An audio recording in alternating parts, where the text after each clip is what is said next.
नमस्कार, सुबह 8 बजे के समाचारों में आप सभी का स्वागत है। मैं हूं बरखा बली। समाचारों में सबसे पहले हेडलाइंस।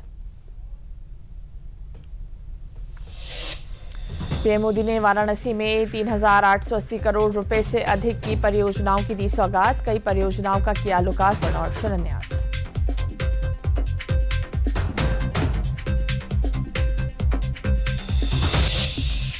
संभल से समाजवादी पार्टी के सांसद जियाउर रहमान बर्क के खिलाफ बिजली चोरी के मामले में हुई सुनवाई। सांसद के वकील ने प्रार्थना पत्र देकर साक्ष्य पेश करने के लिए और समय मांगा।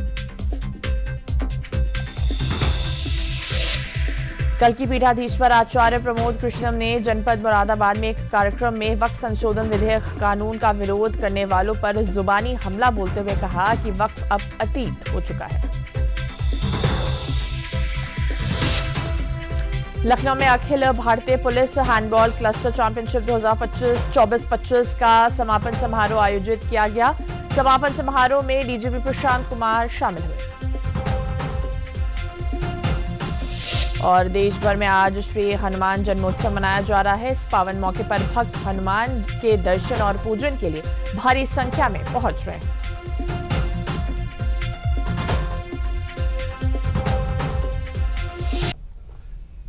और अब खबरें विस्तार से।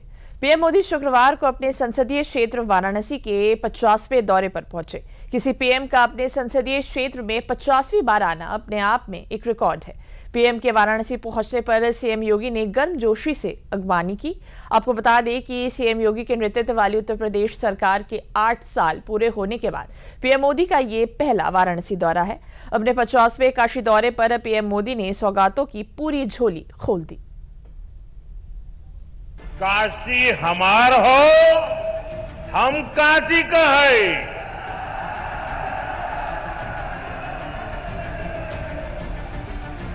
साथियों,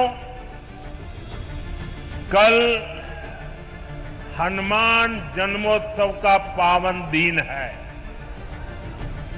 और आज मुझे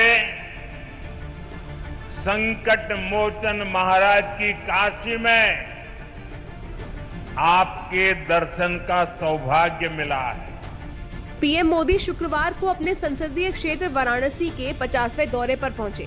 किसी पीएम का अपने संसदीय क्षेत्र में 50वीं बार आना अपने आप में एक रिकॉर्ड है। पीएम के वाराणसी पहुंचने पर सीएम योगी ने गर्मजोशी से अगवानी की।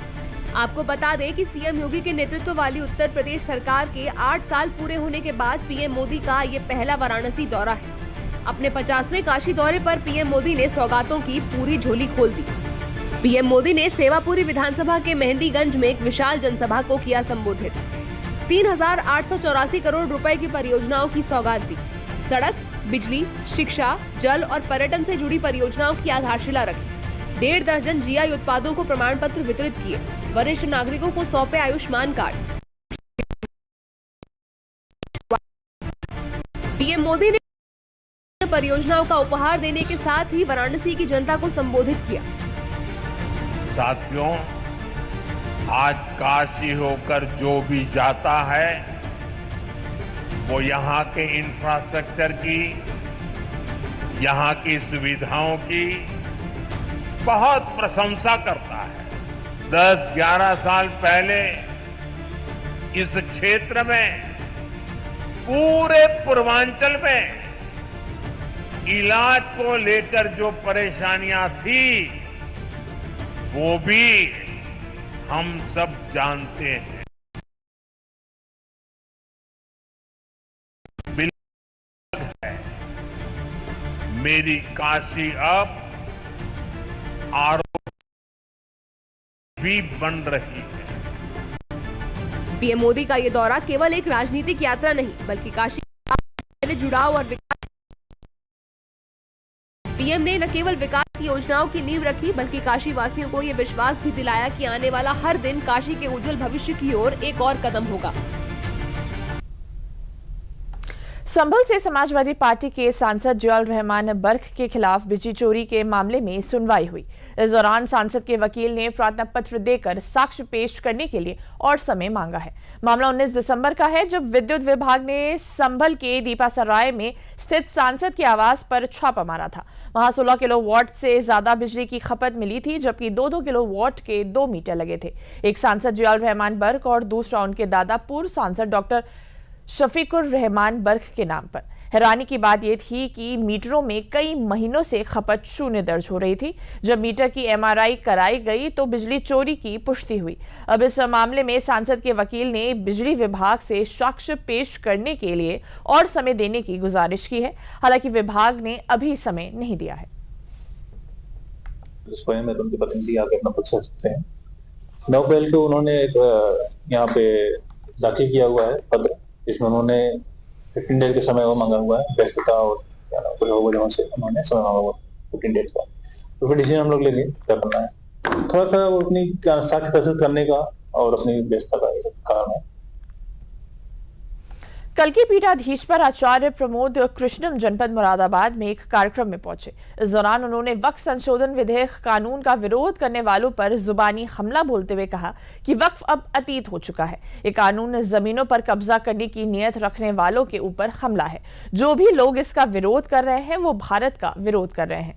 ममता बनर्जी, अखिलेश यादव, राहुल गांधी, ये जो भी लोग हैं ये देश के हित में नहीं है। ये हिंदुस्तान के मुसलमान बहन भाइयों को धोखा दे रहे हैं। वहीं आतंकी तहव्वुर राणा के भारत लाए जाने के सवाल पर कहा कि आतंकवाद से हमारा देश ही नहीं पूरी दुनिया त्रस्त है और जो आतंकवादियों के साथ जो सुलूक होना चाहिए वो सुलूक आतंकी राणा के साथ।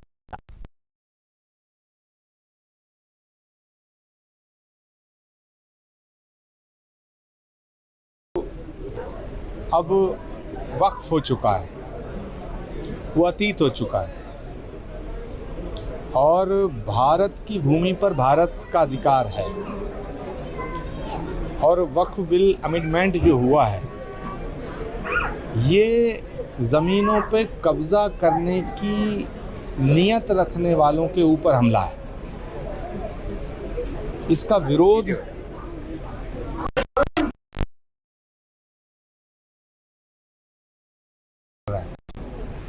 वो भारत का विरोध कर रहे हैं।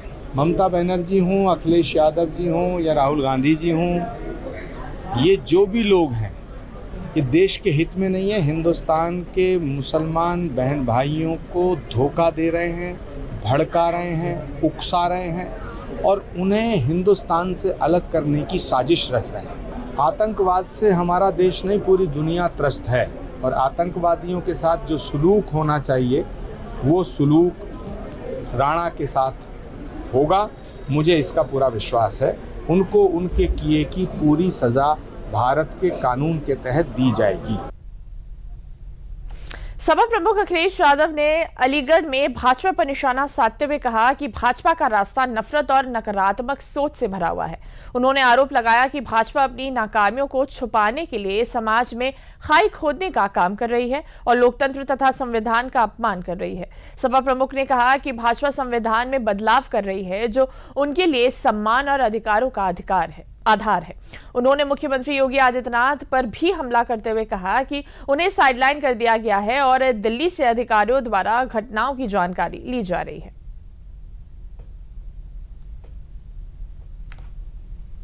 भारतीय जनता पार्टी का जो रास्ता है वो नफरत भरा है।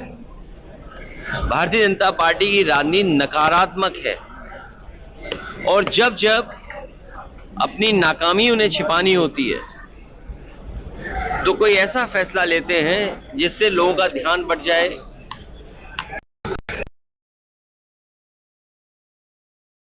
समाज में कैसे हम खाई खोदें उस दिशा में काम करते हैं।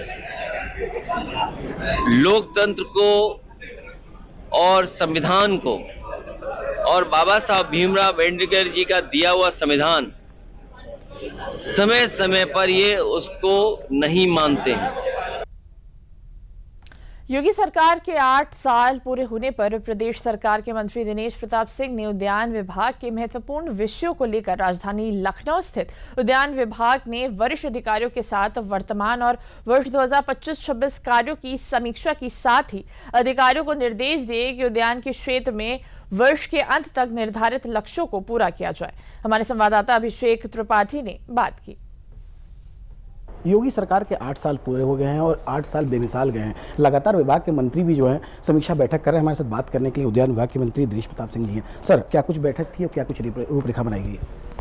उत्तर प्रदेश के उद्यान विभाग के सारे अधिकारी जो आज फील्ड में सेवा कर रहे हैं वो वर्चुअली जुड़े थे, और जो निदेशालय में सेवा कर रहे हैं, शासन में सेवा कर रहे हैं, वो सब सम्मुख बैठ करके हम लोगों ने बैठक की और 21-22, 22-23, 23-24 3 वर्षों में हमने कितनी प्रगति की है और उसके सापेक्ष 24-25 के लिए क्या लक्ष्य निर्धारित किया जाए, इस पर सभी अधिकारियों ने मिलकर के एक रणनीति बनाई है।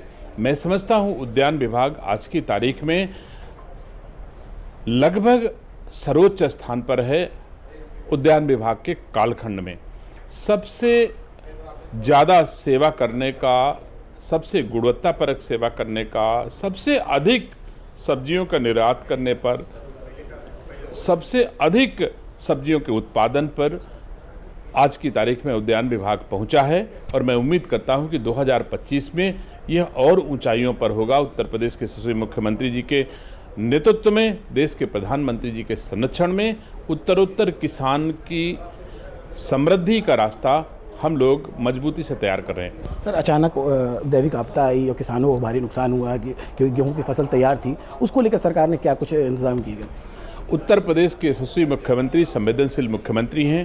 राज्य के किसानों का किसी दशा में अहित न हो, उनका मनोबल न गिरने पाए, इसके लिए हमारे उत्तर प्रदेश के मुख्यमंत्री जी ने कारगर रणनीति बनाई है। और मैं समझता हूं किसी दशा में उत्तर प्रदेश के किसान का मनोबल गिरने नहीं पाएगा। उसके लिए सरकार को कुछ भी करना पड़ेगा तो सरकार करेगी। आशुतोष के साथ अभिषेक त्रिपाठी, डीडी न्यूज़ लखनऊ। सांसद जगदम्बिका पाल ने बस्ती में कहा कि विपक्ष अल्पसंख्यकों को उकसाने की कोशिश कर रहा है, लेकिन अल्पसंख्यक समुदाय अब जागरूक हो गया है और उनका कोई असर नहीं होगा। उन्होंने कहा कि वक्फ बोर्ड बिल की सहमति सभी पार्टियों के साथ हुई, लेकिन कांग्रेस और सपा के नेताओं ने हंगामा करने की कोशिश की। बावजूद इसके अल्पसंख्यक समुदाय ने शांतिपूर्ण नमाज अदा की और ईद बनाई। उन्होंने all India Muslim law board को भी आलोचना करते हुए कहा कि वे काली पट्टी बांधकर अल्लाह का विरोध कर रहे हैं।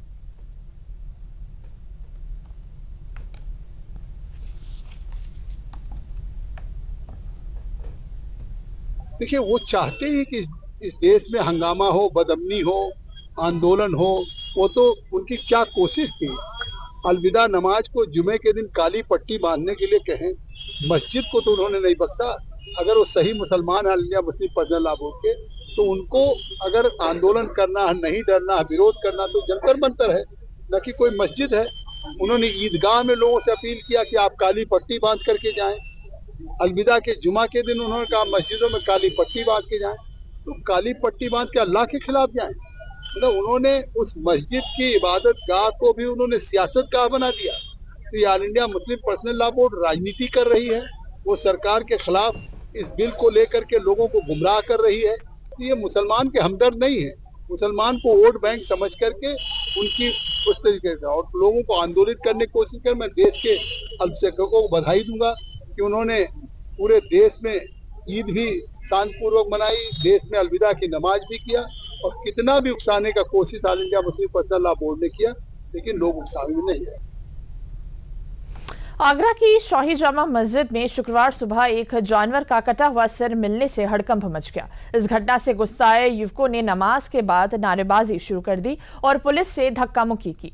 पुलिस ने मस्जिद परिसर में लगे सीसीटीवी कैमरे की रिकॉर्डिंग के आधार पर नजरुद्दीन को गिरफ्तार कर लिया। इस बीच तनाव के माहौल में जुमे की नमाज तो शांति से अदा हुई। जैसे ही आरोपी के पकड़े जाने की खबर लोगों को लगी, तो तब कहीं जाकर लोगों का गुस्सा थमता नजर आया। आक्रोशित लोग आरोपी को अपने हवाले करने की मांग को लेकर हंगामा करने लगे। लोगों का कहना था कि जिसने भी इस नापाक हरकत को अंजाम दिया है, उसे सजा मिलनी चाहिए।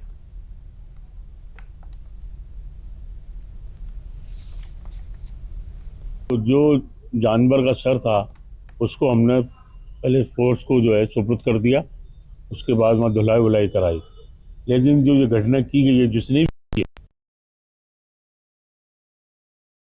काम किया है, मुसलमान बड़े धैर्य से काम ले रहा है और मुसलमान का सब्र का बांध तोड़ने की कोशिश कर रहे हैं। लेकिन मुसलमान अल्लाह के ऊपर शाकिर है और इंशाअल्लाह जिसने भी इस काम को किया है वो बख्शा नहीं जाएगा। जामा मस्जिद में किसी पशु का मांस को रख के चला गया। इस क्रम में तत्काल यहाँ पे एसीपी और यहाँ पे करीब एसीपी शेषमणि यहाँ पहुंच गए। एसीपी एलआई भी यहीं पे थे, तो मैं भी स्वयं यहाँ मौजूद था। हम लोगों ने यह देखा, सीसीटीवी खंगालने शुरू किए। इसमें सारी टीमों को लगाया गया, एसओजी सर्विलांस के, सिटी ईस्ट वेस्ट और सीपी सर की जो टीम है सबको लगाया गया। इस क्रम में सीसीटीवी खंगालते हुए, सीडीआर और बीटीएस एनालिसिस करते हुए हम लोगों ने नजरुद्दीन सन ऑफ सलाउद्दीन को गिरफ्तार कर लिया है। उसका हलवा बिल्कुल मैच कर रहा है और उससे पूछताछ की जा रही है कि वो उसके साथ कोई और सहयोगी भी थे या किसकी साजिश है। इसका पूरा पर्दाफाश उनके पूछताछ के बाद होगा। हमीरपुर में आंगनबाड़ी केंद्रों और पुनर्वास केंद्रों के जरिए पंजीकृत बच्चों को विशेष पोषाहार दिया जा रहा है।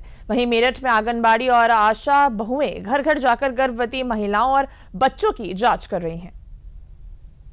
2 बच्चे पढ़ते हैं, लाभ बहुत है। रिफाइंड के तेल के पैकेट मिलता है और दरिया मिलता है, मिलता है। और हमारे कहाँ बच्चे हैं पंजीकृत 65 और 8 से 12 बजे तक बच्चों का एक्टिविटी में रहते हैं और 12 के बाद हमारी छुट्टी 1 बजे गृह भ्रमण के तुरंत चले जाते हैं। गृह भ्रमण होता है। और अभी पोषाहार जो आया है तो मार्च में हम लोगों ने बांटा 17 मार्च को, तो सभी बच्चों को बांट दिया है। उसमें दाल दलिया तेल मिला था, सभी को 3-3 पैकेट मिलते हैं। और उसके बाद हमारे बच्चों को खेल कूद के माध्यम से उनको पढ़ाई भी की जाती है, उनको गतिविधियाँ भी दी जाती हैं कि बच्चों की मांसपेशियों में विकास हो सके, उनकी शारीरिक विकास, मानसिक विकास और उनके वजन और ग्रेड ये सब लिया जाता है।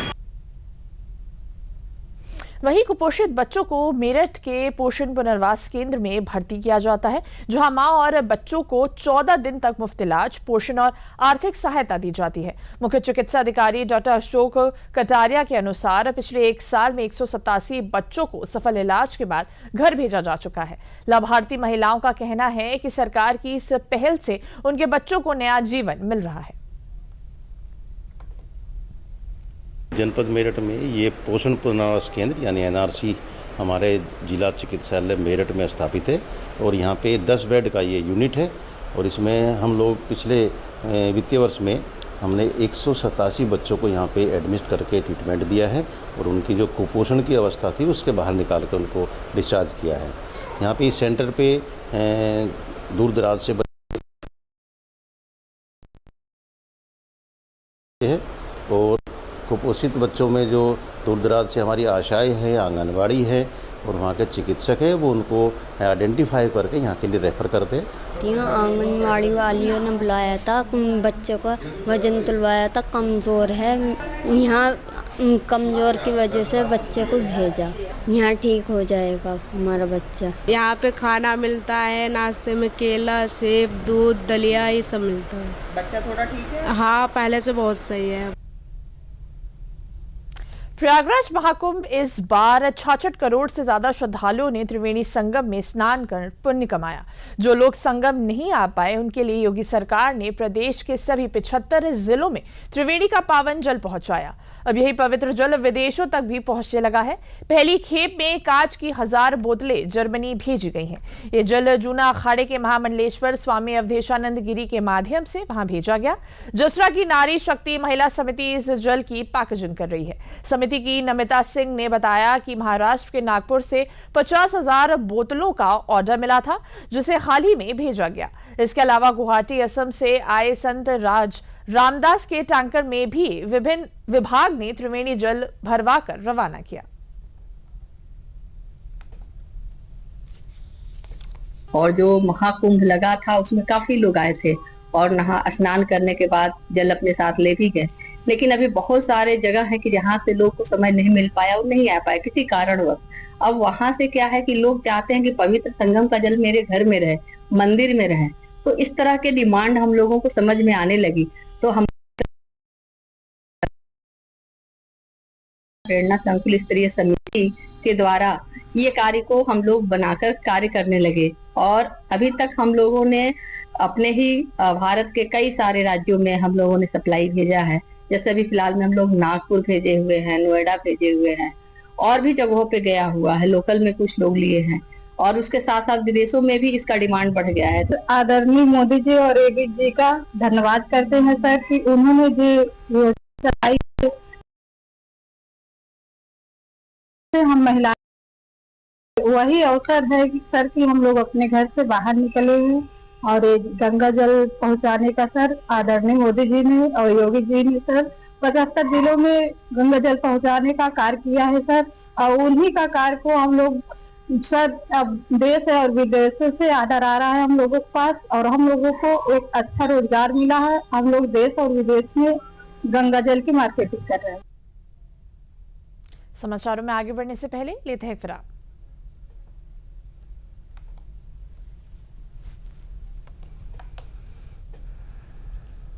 जल्दी टिफिन पैक करो। राजू मोबाइल छोड़ो। अरे दीदी वो बैंक का नंबर चाहिए, रिफंड ही नहीं आया है। मिल गया अब भी कॉल करता हूँ दीदी। बिना नंबर जांचे अक्सर जालसाज बैंक की नकली वेबसाइट और फर्जी नंबर से पैसों की धोखाधड़ी करते हैं। तो फिर सही नंबर? बैंक की ऑफिशियल वेबसाइट या तो कार्ड। आपने तो बचा लिया दीदी। काम से नहीं। आरबीआई कहता है सही वित्तीय बर्ताव करे आपका बचाव। समाचारों में आगे बढ़ते हैं। आजमगढ़ जिले में आकाशीय बिजली गिरने से 3 लोगों की मौत हो गई और 15 से ज्यादा लोग घायल हो गए। सरायमीर के छित्तेपुर बाजार में मोहम्मद जाकिर 65 वर्षीय, अहरौला के रेडखा गांव में अंजू यादव और मेहनगर के हटवा खालसा गांव में संदीप पांडे की मौके पर ही मौत हो गई। वहीं मेहनगर सदर और सगड़ी क्षेत्रों में बिजली की चपेट में आकर कई लोग घायल हुए हैं। इसके अलावा आजमगढ़ अंबेडकर नगर सीमा के शहरी गांव में ईंट भट्टे पर काम कर रहे 7 मजदूर भी बिजली गिरने से झुलस गए। सभी घायलों को अस्पताल में भर्ती कराया गया है और इलाज जारी है। आकाशीय बिजली के कारण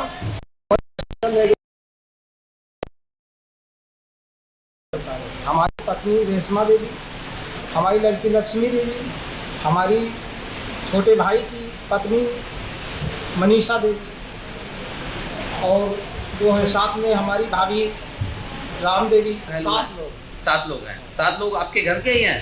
नहीं, घर के हमारे नहीं, जहाँ तहाँ के रहने वाले पथेड़े हैं। आजमगढ़ जनपद में 3 व्यक्तियों की आकाशीय बिजली गिरने से दुर्घटनावश मृत्यु हो गई है, जिसमें सरायमीर थाना क्षेत्र के मोहम्मद जाकिर जो 70 वर्ष के थे, महीनगर की इंद्रावती जो 80 वर्ष की थी और एरोला की संजू जो 20 से 23 वर्ष की बालिका थी। उन तीनों की मृत्यु हो गई है।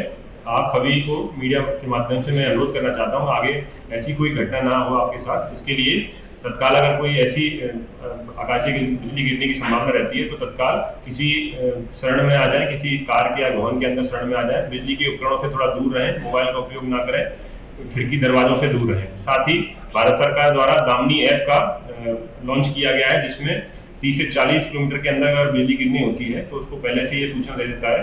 तो इसलिए आप लोगों से अनुरोध है सभी लोग दामिनी ऐप को डाउनलोड कर लें और उसका अलर्ट जारी कर दें अपने मोबाइल में, जिससे कि आपको पूर्ववत सूचना प्राप्त हो सके।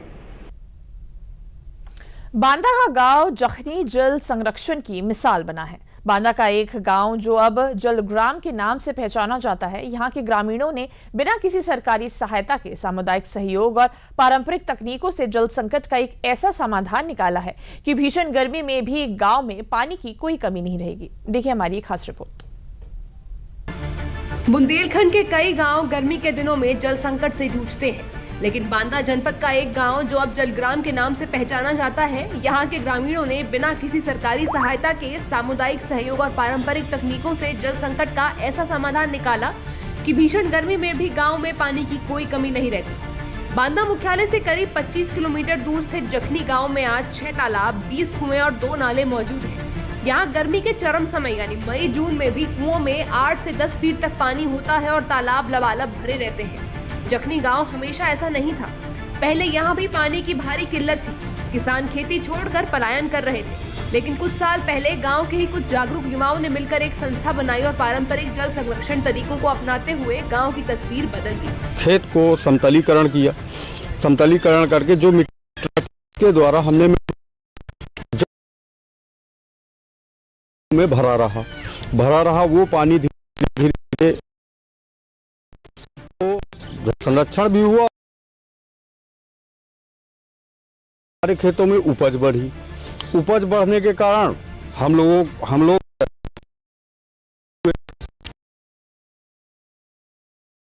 खर्च हमारा उपज के द्वारा पूर्ण। ये जल को मेड़बंदी करके रोका और नालियों का पानी जो बहकर निकल जाता था उसको तालाबों में मोड़ कर लाए और सुरक्षित किया, बनवाकर वहाँ भी पानी रोका गया और उसी पानी को हम लोग तमाम तरह के उत्पादन जैसे सब्जियां हैं और अन्य फसलें हैं तमाम उत्पादन करते हैं और उससे हम लोगों की आय भी बढ़ी है। बांदा का जखनी गांव बना जलग्राम। बांदा का जलग्राम बना जल संरक्षण की मिसाल। भीषण गर्मी में भी यहां जल संकट नहीं। ग्रामीणों ने जल बचाने के लिए पारंपरिक तरीकों तालाब, कुएं और नाले बने जीवन रेखा, रुका पलायन, बढ़ी पैदावार। सबसे पहले खेतों में मेड़बंदी का काम शुरू हुआ। इससे बरसात का पानी खेतों में रुकने लगा, जिससे खेती को भी फायदा हुआ और भूजल स्तर भी बढ़ने लगा। ग्रामीणों ने घरों, हैंडपंप और नालियों से बहने वाले पानी को संरक्षित कर खेतों तक पहुंचाया, जिससे वो सब्जी उत्पादन और सिंचाई में काम आने लगा। आज यहाँ बासमती धान सहित कई फसलों की बम्पर पैदावार होती है। गाँव में पलायन पूरी तरह रुक गया है। ग्रामीण अब खेती से अच्छा मुनाफा कमा रहे हैं और जखनी गांव पूरे बुंदेलखंड के लिए एक मॉडल बन चुका है। देश भर में आज श्री हनुमान जन्मोत्सव मनाया जा रहा है। इस पावन मौके पर भक्त भगवान हनुमान जी के दर्शन और पूजन के लिए मंदिरों में भारी संख्या में पहुंच रहे हैं। माना जाता है कि भगवान श्री राम के प्रकट होने के 6 दिन बाद ही भगवान हनुमान का प्रकट हुए थे। इस अवसर पर अयोध्या स्थित श्री राम जन्मभूमि और हनुमानगढ़ी के मंदिरों को विशेष रूप से सजाया गया है। भक्ति के रस में डूबे श्रद्धालु जय श्री हनुमान के नारे भी लगा रहे हैं। वहीं लखनऊ के अलीगंज स्थित पुराने हनुमान मंदिर में श्रद्धालुओं ने आरती की। साथ ही हनुमान जन्मोत्सव पर अयोध्या के सरयू तट पर लोगों ने की पूजा अर्चना। अयोध्या राम जन्मभूमि परिसर में राम मंदिर ट्रस्ट की ओर से एक विशेष प्रदर्शनी लगाई गई है, जिसमें पीतल की प्लेटों पर राम मंदिर के 500 वर्षों के संघर्ष और इतिहास को दर्शाया गया है। देखिए रिपोर्ट।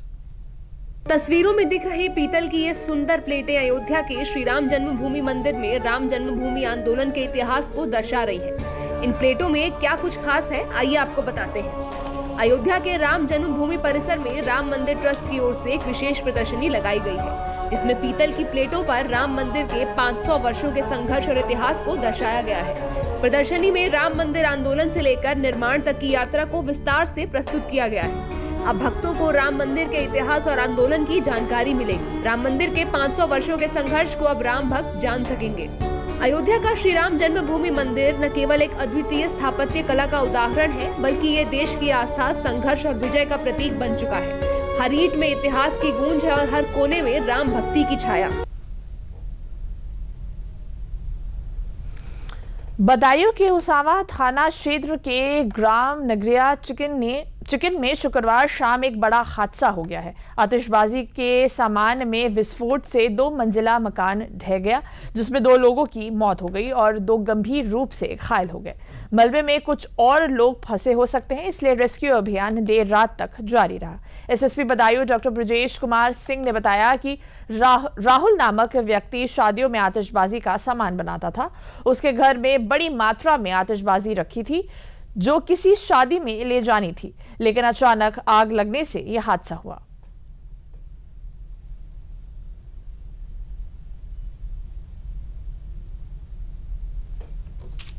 नगरिया चिकन ये गांव है, जिसमें राहुल का आवास था, जिसमें विस्फोट हुआ है। बताया ये जा रहा है कि इसने जो यहाँ पर आतिशबाजी इकट्ठा की, उसमें विस्फोट हुआ। इस वजह से एक ऊपर जो कमरा बना हुआ था फर्स्ट फ्लोर पे, उसका लिंटर ढहा है और इसमें राहुल की, जिसकी उम्र करीबन 35 साल होगी, और एक और उसका साथी जो उसके साथ काम कर रहा था मनोज, उसकी जिसकी 40 करीब उम्र होगी, उन दोनों की डेथ हुई है।